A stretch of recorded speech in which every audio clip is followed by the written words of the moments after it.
and Yes. you know a lot about breakfast, and you have a lot of new things going on. You have a new concept. What's it called? Eggies? Eggies, yes. We've opened four of those, and uh, yeah, that was the concept that opened during COVID. Yes, So it's a grab and go concept, right?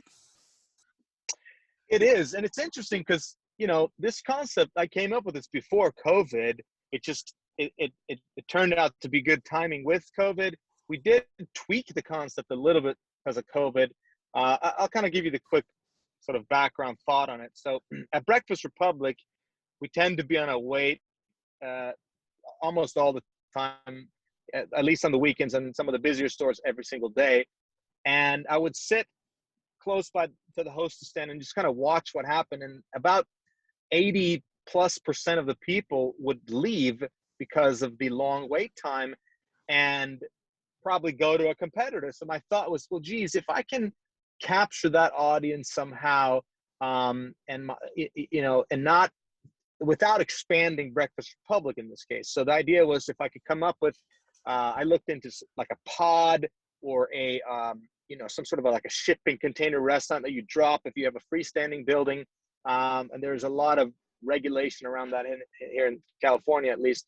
So what we did is we basically just built a small restaurant next to Breakfast Republic, East Village first, and then Pacific Beach, and called it Eggies. It has its own kind of fun brand and all that stuff, and some cool puns and design and all that stuff. And the idea is that a guest goes up to Breakfast Republic, like I said, we're on a long wait. The host says, hey, you can grab a breakfast sandwich next door at our sister restaurant. And that's worked fine. But during COVID, when we shut down Breakfast Republic, more or less, Eggies, sort of stood on its own legs, if you will, and got its own consumer, I would say. So now that we're open again at Breakfast Republic, yes, we definitely get guests from Breakfast Republic, but it seems like Eggies has its own draw either way, because there's quite a few people who just are not looking to go sit down at a restaurant. They're looking to grab something to either on their way to work or on a lunch break, or grab it and go sit in a park. So that's worked quite well, I would say. The things I have learned about the concept is, it's interesting because the idea was it's a small footprint and we were going to run it with significantly less people, so the labor model would work. Now, we don't sell alcohol, so the revenue per check is not where it is for Breakfast Republic. So it's more challenging to make the labor model work than for Breakfast Republic.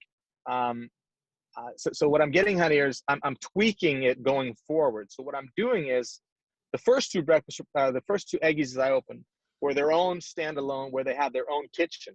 It's it was a 6-foot hood, and it's the actual, structure or size of it was literally at 200 square feet, super small. What I'm doing now, because that's still a very big build out cost. It's hundreds of thousands of dollars. And what I figured out I can do instead is I can go into existing Breakfast Republics, not all of them, but the ones that either have a big kitchen or have a kitchen that can be expanded on. And if it's an end cap or a freestanding building, I can basically put a takeout window on the side of the building around from Breakfast Republic, assuming there's no patio there. So from the consumer standpoint, it appears that they are still two separate restaurants. I just don't have to build it out. I spend $20,000 on, some plans and the takeout window and making it look nice, as opposed to $200,000 or $300,000 on a full build out. Now, our sales may not be quite as big because maybe the kitchen's a little smaller, but if you look at that from an ROI standpoint, right? You spent 300 grand versus 30 grand.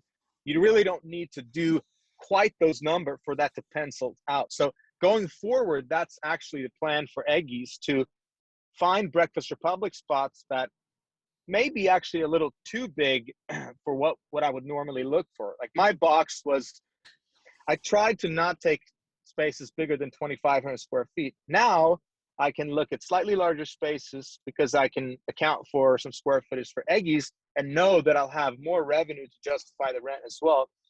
So that's the plan going forward. And I've signed a number of leases for this formula going forward. There's 4 Eggies open, as I mentioned, and there are right now we're under construction in La Jolla. We're just about to get permits in Mission Valley. I've signed in Culver City. We're about to sign in Santa Monica and downtown LA, all of which will have an Eggies attached to it. So I'm certainly going to continue scaling Breakfast Republic and Eggies hand in hand where it makes sense. If I get a small space for Breakfast Republic, like in Long Beach, I signed a lease. That location is a little too small, so that'll be Breakfast Republic only. But I'm certainly looking to expand on this new concept as well. So basically, if somebody is standing in line at Breakfast Republic and they're like, "Oh no, it's an hour and a half wait," they can walk around the corner and pick up a breakfast sandwich and be on their way. That's right. That's right. But you also discovered during the pandemic that there was a completely separate market for Eggies, people who didn't want to necessarily sit down and have a drink and have the fancy Breakfast Republic food. They just wanted like a grab and go thing.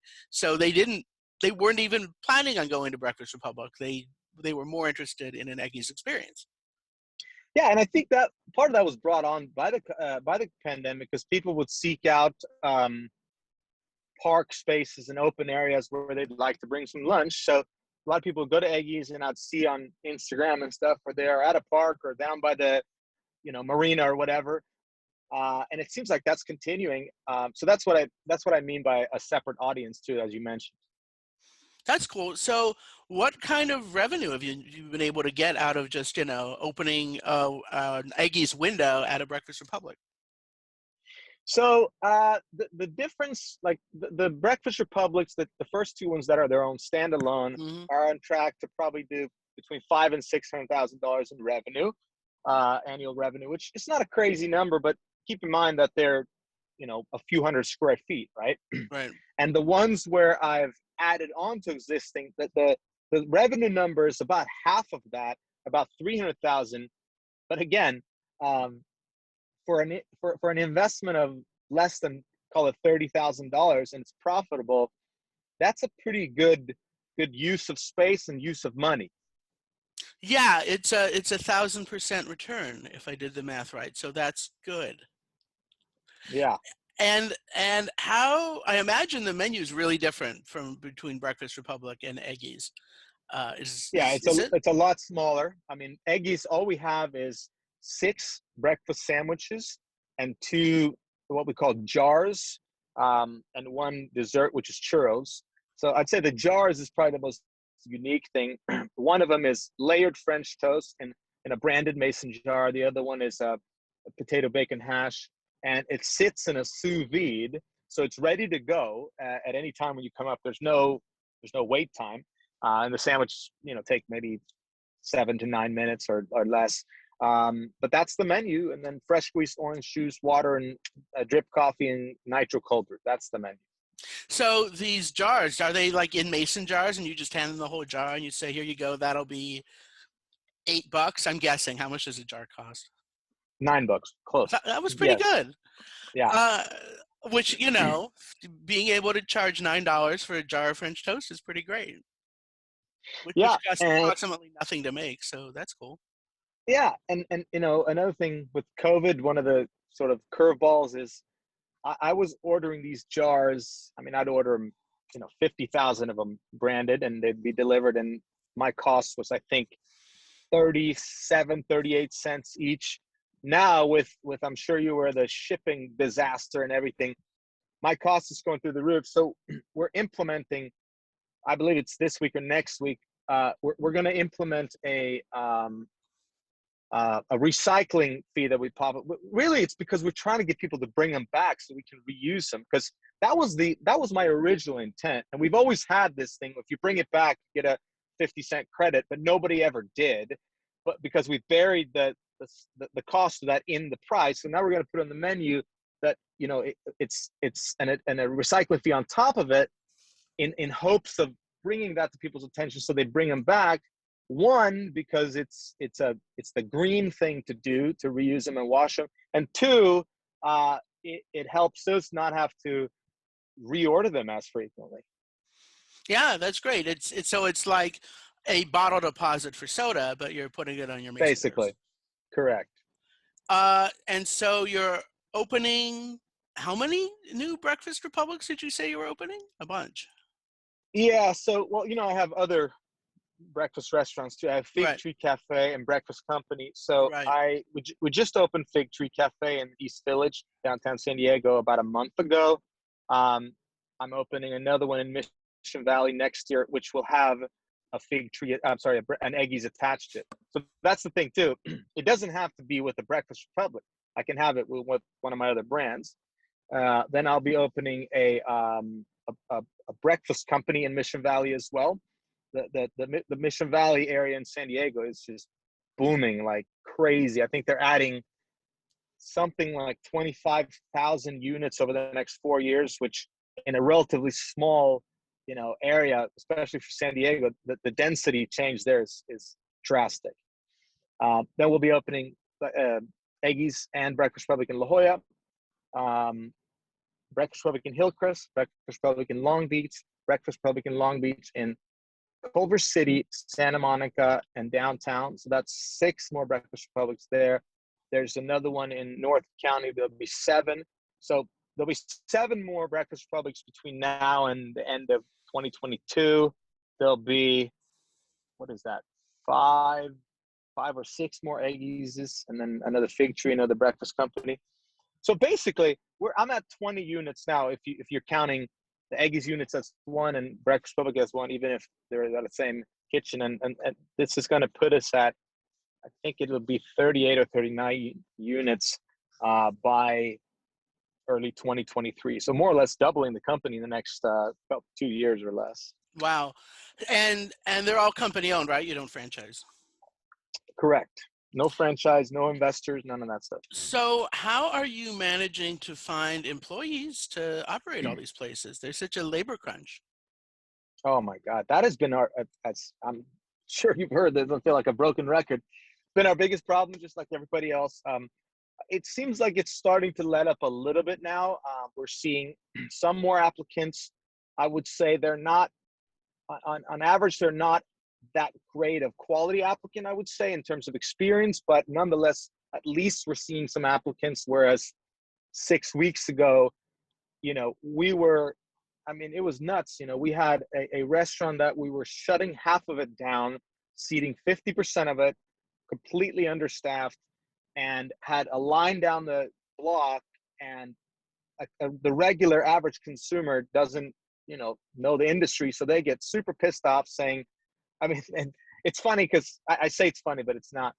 People are pretty patronizing. They'll come up and say, geez, let me give you a business 101. You seat your tables and revenue comes. Like we're doing this on purpose, right? Right.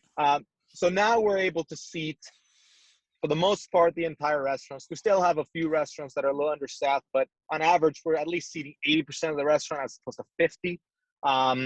And it seems to be going in the right direction. These openings I'm talking about are pretty much all of them 2022. So my hope, finger crossed, is that the labor shortage will hopefully be less of a problem then. Well, we can hope. And you're in 3 counties, right? You're in San Diego, Orange County, and Los Angeles? Correct. And tell me briefly the difference between Breakfast Republic, Fig Tree Cafe, and Breakfast Company. I know Breakfast Republic is kind of like a cool, hip, lots of, clever turns of phrase and yummy, creative brunch food and alcohol. How is that right? Did I get it right? Yeah, you did. Just to expand on that a little bit more, I'd say there's a lot of hidden details throughout the restaurant, whether that be, there's a quote hidden underneath your coffee cup. There's really a retail line of clothing. Maybe that's taken a little too far, but tons of different t-shirts, hats, and everything on a merchandise wall. We have our egg chairs and all this stuff.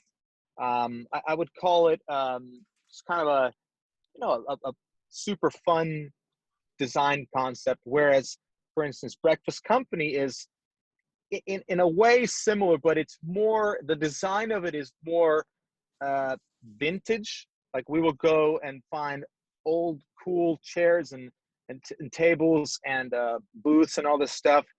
The lighting is all mixed with these old sort of gas lights and all this stuff. And then we have brass is a big part of it. So one wall is all brass. Another one is a full graffiti wall where an artist does it.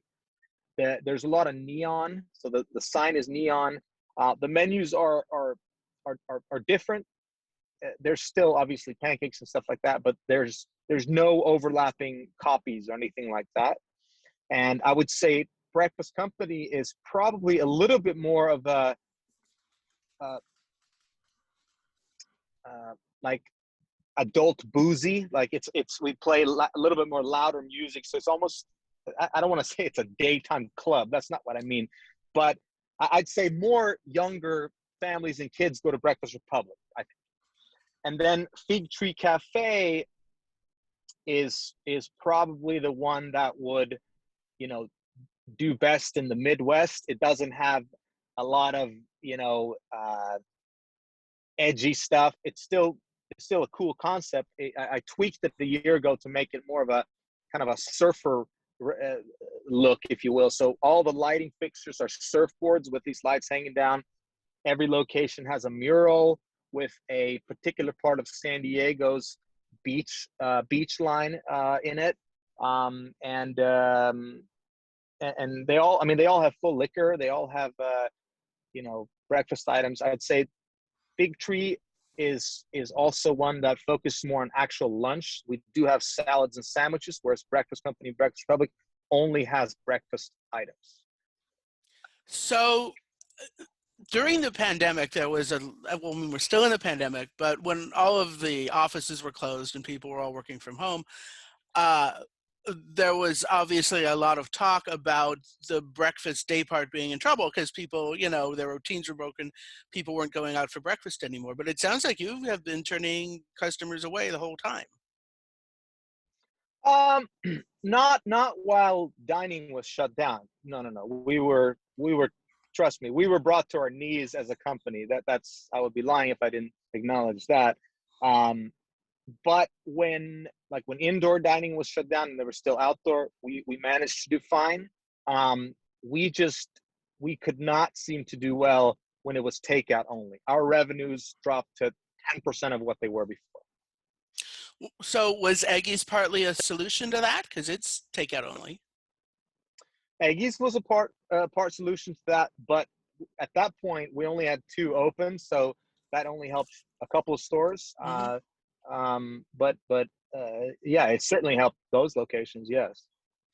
And now it sounds like business is back, and it's just a question of getting people to work in your restaurants. Yeah, and we've been working a lot. I find myself spending the majority of my time on, I'd say, growth and expansion and just the culture of the company, not necessarily the day-to-day operations, because I find it to be, you know, when you spend time on the culture and that really trickles down, I think that's a huge differentiator to really attract the talent. Because whether you pay 50 cents more, 75, I mean, that's, maybe somebody is really going to look at that. But I think if you have a company where the reputation is that you treat people well and there's this sort of, you know, certain culture in the DNA of everybody, that, in my opinion, attracts more people. So that's a focus for me, a big focus for me. What do you think are the most important ways of treating your employees well? Obviously, you have to pay them the right amount, but as you said, 50 cents, 75 cents isn't necessarily going to bring them in. So what else do you do to, you know, make them feel loved? Well, my opinion is I learned this from the last restaurant I worked at as a server, and I learned it because they were frankly doing it the opposite. They were doing it wrong. They would micromanage you. They would breathe down your neck. And also, I remember I asked the owner of that restaurant back then, I said something to the effect of, hey, my dream is one day to have my own restaurant. Can I pick your brain? Can I ask some questions? And more or less, he said, look, don't bother me with this. Like, I don't have time for this, which to me was a pretty crappy answer. But also, if I look at that more, it's basically him thinking that people are content with staying where they are and they don't want to move up, and that's a very naive thought. So what I'm getting at here is, I talked to our staff and I said, look, if you want to move up, please let us know, because you don't always know who wants to move up in the company or not, and we'll happy to talk about it. We can groom you if you're the right fit and if you have the ambition. And also, if somebody is looking to at some point open their own restaurant, I just ask that for the period you work for us, give it 100%. And if you're getting ready to move on to something, I'll take a look at your business plan. I'll give you some thoughts if you want that opinion from me. And most importantly, just really, it's kind of cliche, but treat people they want to be treated, and that there's no difference of, like, whether you're the dishwasher or the kitchen manager. Like, that doesn't change your status in terms of how you should be treated. Like, you should be treated the same no matter what. And a couple of years ago, I'll give you one example. We had a kitchen manager in a restaurant, and he was probably the fastest line when he was on the line cooking cook we've ever seen in our company. And I think he had this feeling of kind of walking on water, that he would never be let go. And he talked down to a female prep cook at some point, and we sat down and he said, look, this is completely unacceptable. You know it just as well as we do. This is a first and final warning, and if you do it again, we're simply going to terminate you, because we will not tolerate this. And he kind of took it as, yeah, they're not going to do that. And lo and behold, a couple of weeks go by, he said something again, and we let him go that minute, like right away. And that sent a pretty powerful message, I think, throughout the entire organization, that we value that a lot more than, again, how fast you can cook those eggs. That can be trained, but treating people with respect is non-negotiable. So things like that are, in my opinion, very, very, very important, and you just cannot deviate from it. Well, that's great and wise. It makes sense. Um, are you going to continue to stay in your 3 counties? Any plans to go elsewhere or franchise or anything like that? So we're definitely going to expand. I'm not sure if that's in 2 years or 3 years, but I've lightly started to look at the Vegas market. I was looking at Texas, and I think Vegas is probably the natural move, because it's a drive, even if it's a 4 or 5 hour drive as opposed to a flight. Um, Again, no decisions have been made, but we're certainly going to move outside of California at some point. I'm lightly starting to look at that. I have no plans to do any franchising for any of the sit-down concepts. I may very likely explore that with Eggies at some point when I have a dozen or so locations and I've proven some portability. Really, what I'd like to do with Eggies is show that you can plug it into an existing restaurant. Imagine, these really big footprint restaurants that were just crushing it 10 years ago, and that have kind of died off a little bit now. So they have this big real estate. A lot of them are standalone, freestanding buildings, and a big kitchen in the back. There's a high likelihood that a lot of those you could, for a pretty small investment, put a takeout window, brand it Eggies, and add, if you could add, again, $500,000 in revenue to I don't want to say a dying brand, but a brand that is not doing what it did in its heyday, that to me can potentially be pretty attractive. So at some point, I may try to do that in terms of franchising for Eggies. That sounds cool. Can you tell me a little bit more about the food at Eggies? What are the breakfast sandwiches like? Sure. We have our classic. It's this nice brioche bun. It's bacon, we call it our egg-cellent sauce. It's our secret sauce. Bacon. We have a fried chicken sandwich, which is super popular. a little bit spicy. Then, as a special, about 6 months ago, we did this item called, so the chicken sandwich is called what came first, and then we have this special saying plants came first. So it's a vegan fried chicken sandwich, obviously not chicken. And it was very popular, so we added it as a secret menu item, and now we're going to actually add it as a menu item. This has been very popular. We have a California sandwich, which is a turkey patty, and what am I missing here? We have a BLT, which has this really tasty bacon and tomato sauce. All really good stuff. You get really messy when you eat them, so you should not eat them with the white shirt and tie. Be sure to check out more independent restaurant news content at restaurant-hospitality.com.